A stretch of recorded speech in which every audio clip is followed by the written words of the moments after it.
nandito ka at alam ko kung bakit. Kasi sa labas, okay ka pa rin, nagtatrabaho ka pa rin, ngumingiti ka pa rin. Pero sa loob, may gumugulo, may gumuguho. Baka yung negosyo mo, baka yung relationship mo, baka yung pera mo. O baka lahat ng tatlo, sabay-sabay. At yung pinakamasakit na parte, hindi ito yung pagkawala ng pera, hindi ito yung pagkawala ng negosyo. Ang pinakamasakit ay hindi mo alam kung kailan to matatapos. Yun ang episode na to. Hindi pep talk, hindi kaya mo yan, hindi empty motivation. Ito ay isang mapa para sa mga taong nasa gitna ng losing season nila. At kailangan nilang malaman kung paano lalakad ng may dignidad kahit gumuguho ang lahat.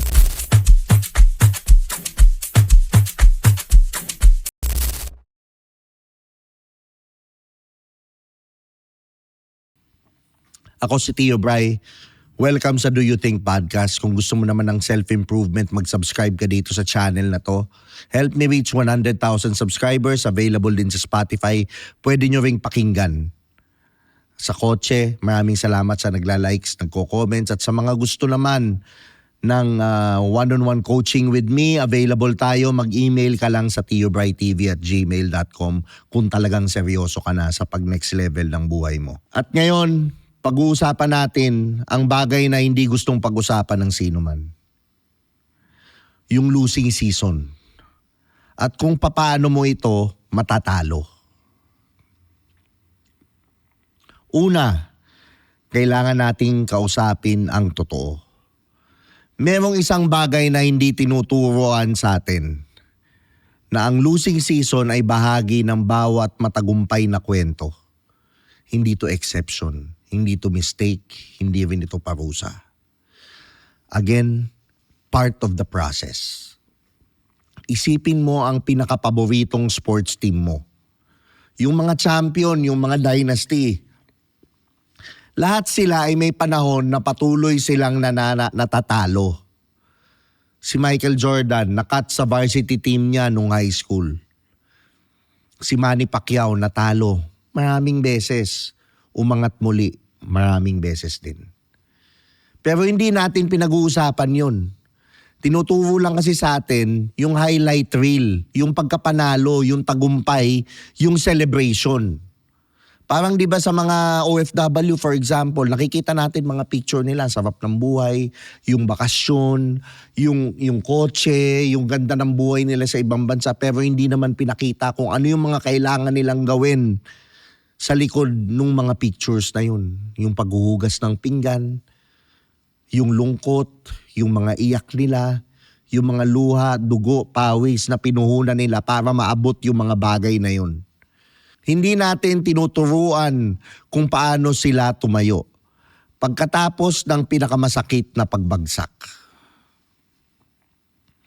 At kaya marami sa atin, pagdating ng losing season, nag-iisip na tayo lang yung problema.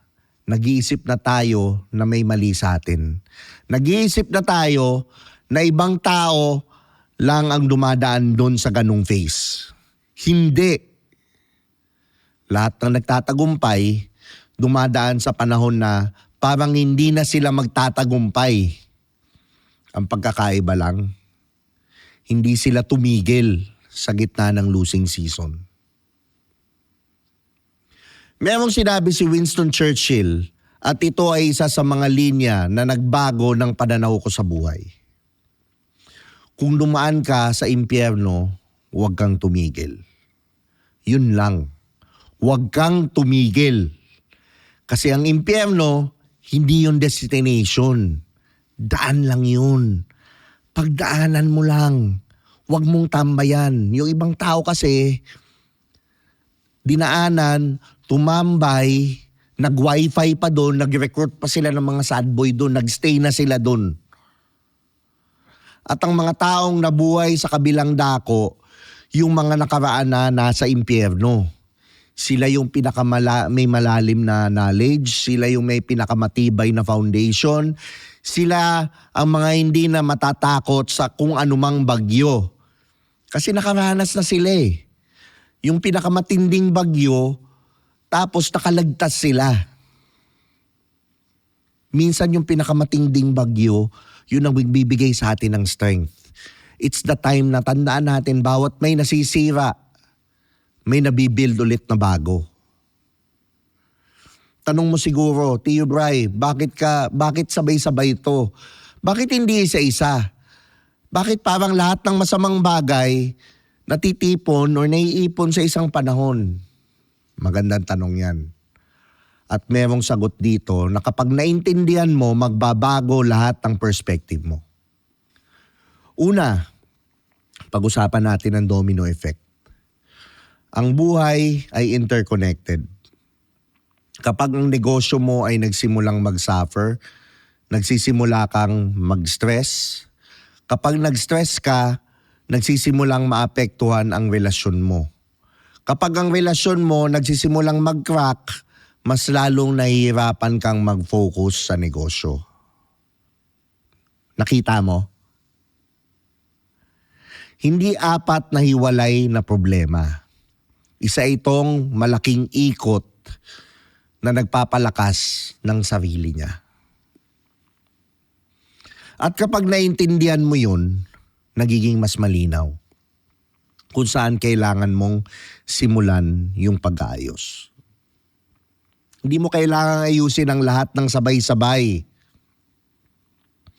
Kailangan mong hanapin ang pinakaugat. Para sa karamihan ng tao, ang pinakaugat ng losing season ay hindi pera, hindi negosyo, hindi relasyon. Ang pinakaugat ay ang isip. Kapag ang isip mo ay hindi maayos, lahat ng bagay sa paligid mo ay sumasalamin doon. Again, yung reality mo, mirror yan ng nangyayari sa loob mo. Kaya ang unang step ay ang pag-navigate ng losing season. Hindi ang ayusin ang negosyo mo. Hindi ang ayusin ang pera. Kundi hindi rin ayusin ang relasyon. Ang unang step ay ayusin ang nasa loob mo. May kakilala akong negosyante. Solid ang negosyo, maganda ang pamilya, sa labas, perfect. Pero may dumating na panahon, nagsabay-sabay bumagsak lahat. Nawala ang malaking kliyente, nagkaroon ng problema sa family, naubusan siya ng cash flow. At ang unang ginawa niya, mas nagsikap siya sa negosyo. Mas matagal nagtrabaho. Mas maraming oras ang inilayo niya sa pamilya niya. Guess what? Mas lumala.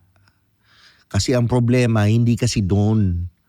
Ang problema, hindi niya nakikita na siya mismo ang nagsimula ng sumuko sa loob niya bago pa man gumuho sa labas. Yun ang katotohanan na mahirap aminin. Minsan, ang losing season sa labas ay symptoms lang ng losing season na matagal nang nangyayari sa loob mo. Okay, nandyan ka na sa gitna nito. Gumuguho na lahat.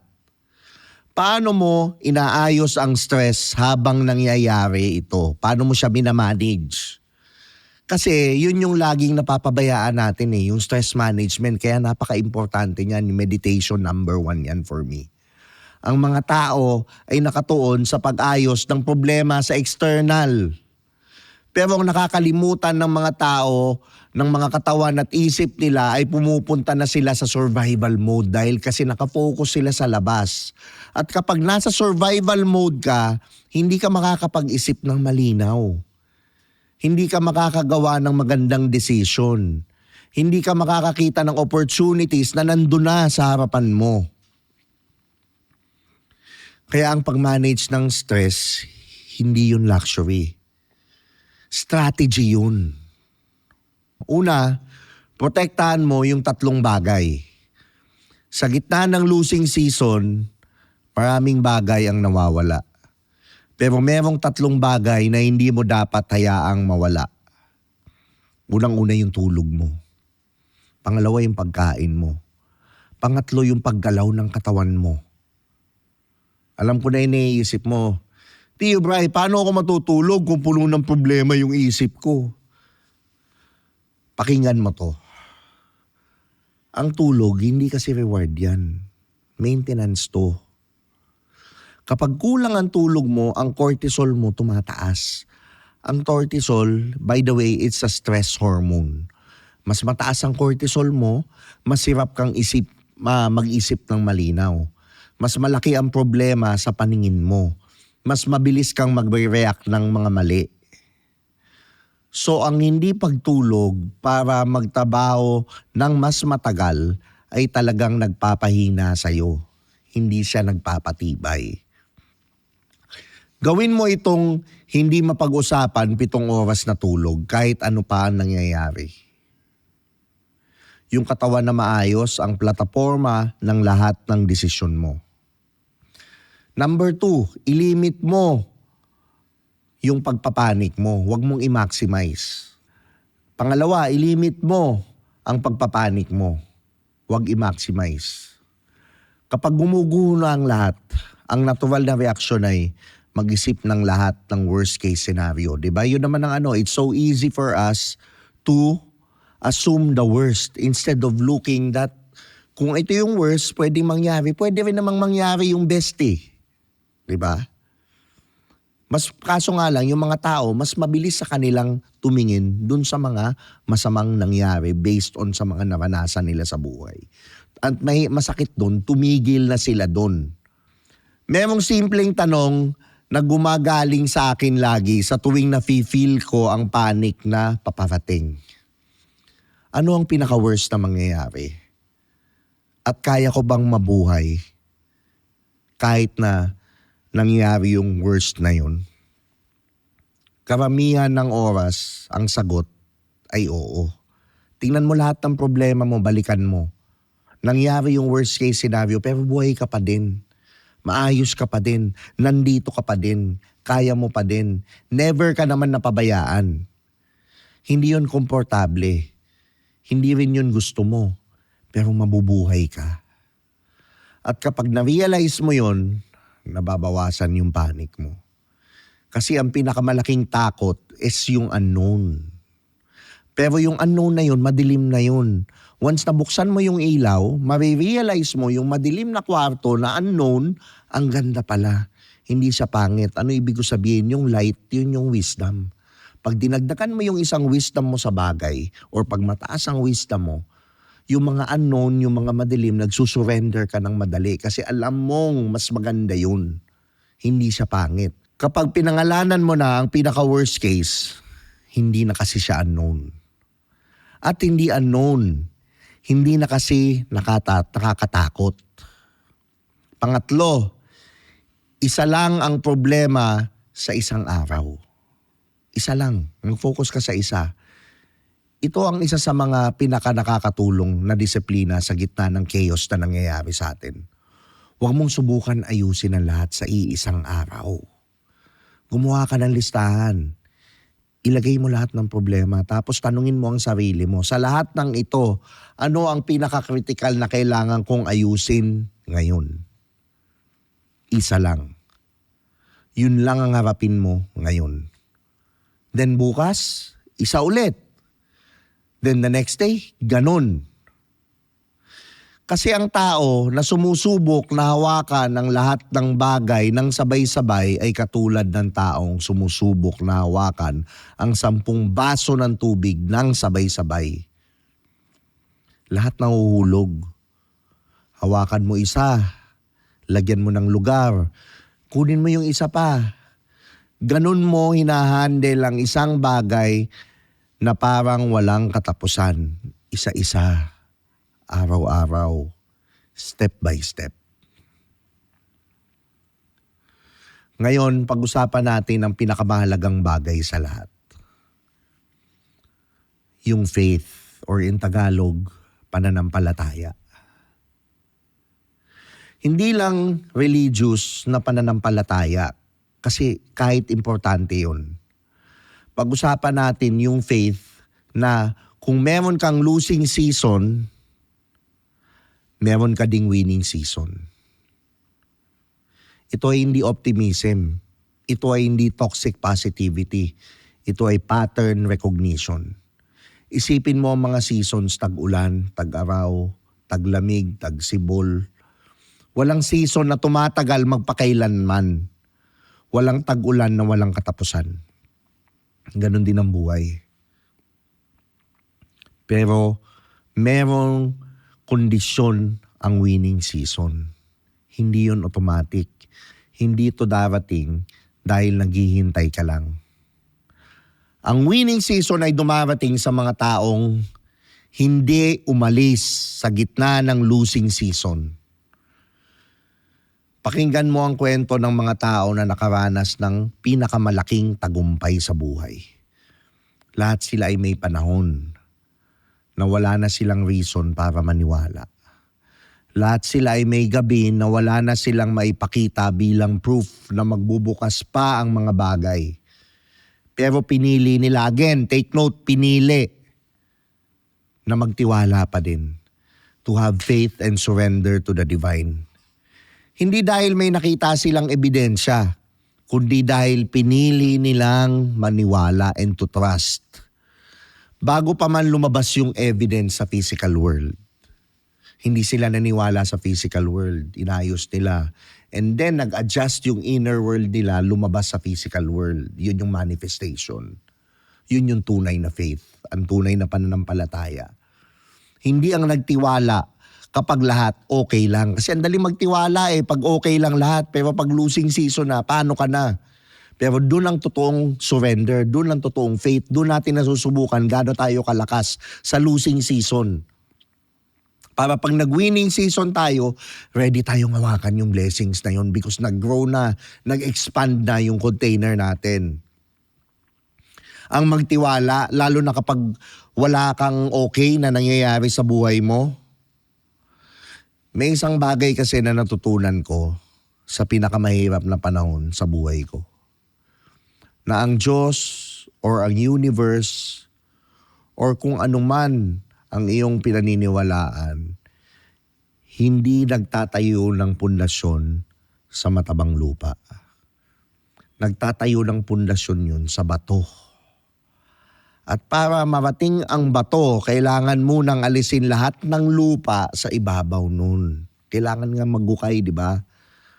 Yung proseso ng pag-aalis ng lupa, maingay, madurog, sobrang sakit. Pero kasi kailangan Kaya kung gumuguho na lahat sa paligid mo, baka hindi yun katibayan na talo ka. Baka ito ay katibayan na inahanda ka para sa isang bagay na mas matibay, mas permanente, mas tunay kaysa sa lahat ng nawala. At ang winning season, hindi yun laging pera. Hindi yun laging tutagumpay na nakikita. Minsan, ang winning season ay ang matuklasan mo kung sino ka talaga nang wala ang lahat ng nagbibigay ng label sa'yo. Ang maging free mula sa mga bagay na akala mo kailangan mo pero hindi naman pala. Ang mahanap ang mga taong tunay na nandun para sa'yo. Hindi para kung dahil lang kung sino ka at kung anong kaya mong ibigay sa kanila. Yun ang pinakamalalim na winning season. At madalas, darating lang yun pagkatapos ng pinakamalalim na losing season. Okay, tali natin ito sa mga concrete na bagay. Paano ka talaga babangon mula sa losing season? Merong 4 na bagay na paulit-ulit kong nakikita sa mga taong nakaahon na hindi nakita sa mga natitisod. Unang-una, aminin mo na yung position mo, i-acknowledge mo nang walang drama at walang denial. Hindi mo maayos kung hindi mo to i-acknowledge at tatanggapin. Tanggapin mo that everything is fucked up and that's okay. Kailangan mong tumingin sa salamin at sabihin, ito ang sitwasyon ko ngayon. Ito yung totoo, ito yung starting point ko. Hindi pagtalo, hindi pagdaan, hindi pagsisi. Tanggapin mo ng malinaw at neutral. Kasi kapag malinaw ka kung nasan ka, mas madali mong makita kung saan ka pupunta. Pangalawa, napaka-importante nito, i-protect mo yung energy mo ng mahigpit. Sa gitna ng losing season, ang energy mo ay limited resource. Huwag gastusin yung energy sa mga taong nagdadagdag ng problema. Yung hindi nagdadagdag ng solusyon, yung puro chismisan, puro reklamo, wala na lang tumama sa buhay nila, puro reklamo sa gobyerno, umiwas ka. Huwag mo ring gastusin yung energy mo sa social media kung ikukumpara mo lang yung buhay mo sa highlight reel ng iba. I-invest mo yung energy mo dito sa unang-una mga taong naniniwala sa'yo, sa mga ideyang nagbubukas ng opportunities, sa mga gawain na nagpapalakas ng katawan mo, workout, mga salita mula sa libro, mula sa mga podcast na to, mula sa mga tao, sa mga nagpapaalala sa'yo kung sino ka. At kung meron ka naman, seryoso kang lumevel up, bakit hindi ka magpa-coaching sa akin? Mag-email ka na sa tiobrightTV@gmail.com kung talagang seryoso kang lumevel up. At especially ngayon, kung losing season ka, bakit hindi tayong dalawa mag-usap, one-on-one online? Di ba? Pangatlo, harapin mo ang isang bagay na nasa kontrol mo at gawin mo yun. Sa gitna ng chaos, ang pinaka-epektibong antidote sa pakiramdam ng kawalan ng pag-asa ay yung action, yung movement. Kahit maliit, kahit hindi perfect, kahit hindi siguradong gagana. Kasi yung action mo ang nagpapatunay sa sarili mo na hindi ka biktima. You stop being a victim. Nagagawa mo pa rin ng isang bagay, may kapangyarihan ka pa din, may pagpipilian ka pa din. Hindi ka feeling powerless. At yung isang maliit na action, nagbubukas yun ng pinto para sa susunod na action. Diba? Hanggang sa muli kang gumagalaw, hanggang sa muli kang umaangat, step by step, unti-unti. Number 4, baguhin mo yung mga tanong mo sa sarili mo. Huwag mo itanong bakit ako. Itanong mo para saan to. Malaking pagkakaiba yun. Yung bakit ako, naghahanap ka ng victim blaming, naghahanap ka ng sisisihin, naghahanap ka ng dahilan na pupuntahan ng galit mo.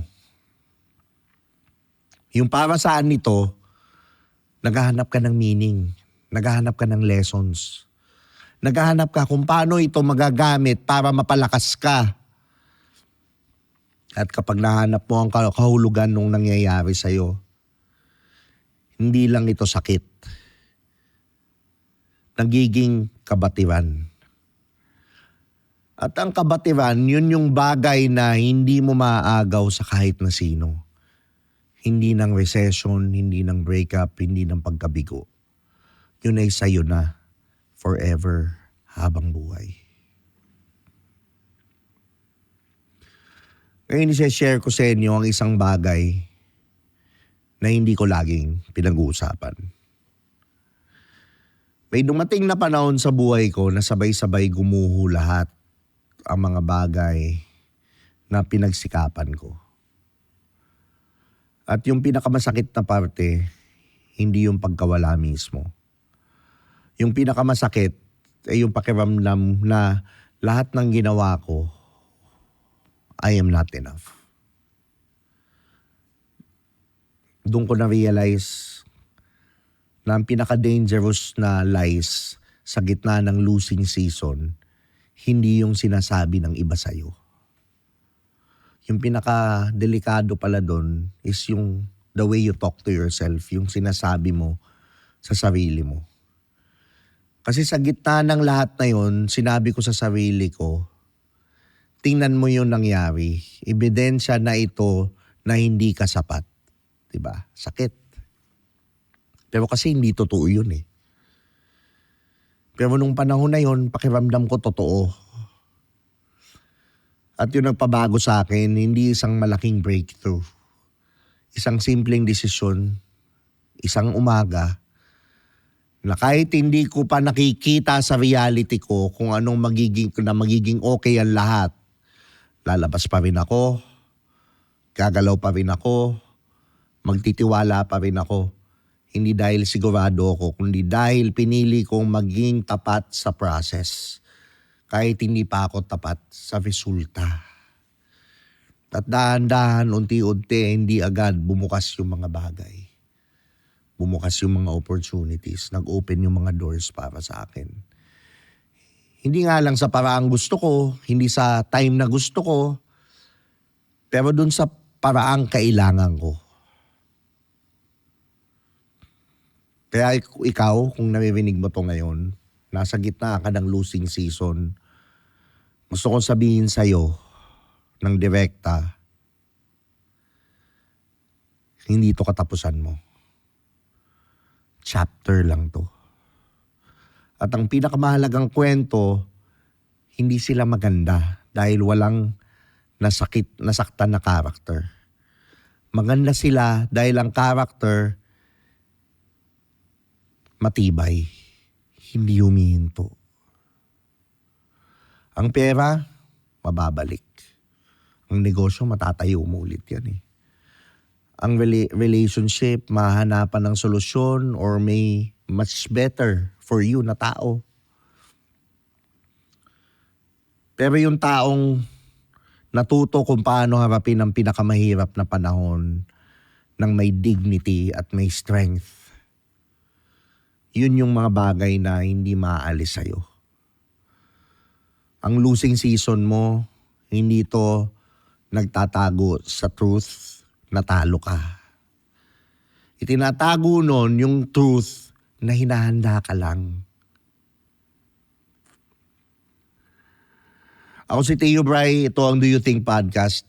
At kung gusto naman ng episode na to, tumama to sa'yo, i-share mo to sa isang tao na kailangan niyang marinig ngayon. Baka meron kang kaibigan, kapatid, katrabaho at alam mong nasa gitna ng losing season, send mo to sa kanila. Yun yung kailangan mong gawing action ngayon. Mag-subscribe, mag-like, at sa comment sabihin mo sa akin anong bagay sa buhay mo ang nasa losing season ngayon. Gusto kong marinig yun. Hindi ako magtatago sa likod ng camera. Pakikinggan ko kayo. Hanggang sa susunod, alalahanin mo ito. Ang losing season ay hindi katibayan na hindi ka para sa tagumpay. Ito ay katibayan or proof na nasa daan ka papunta sa pupuntahan mo. See you in the next episode.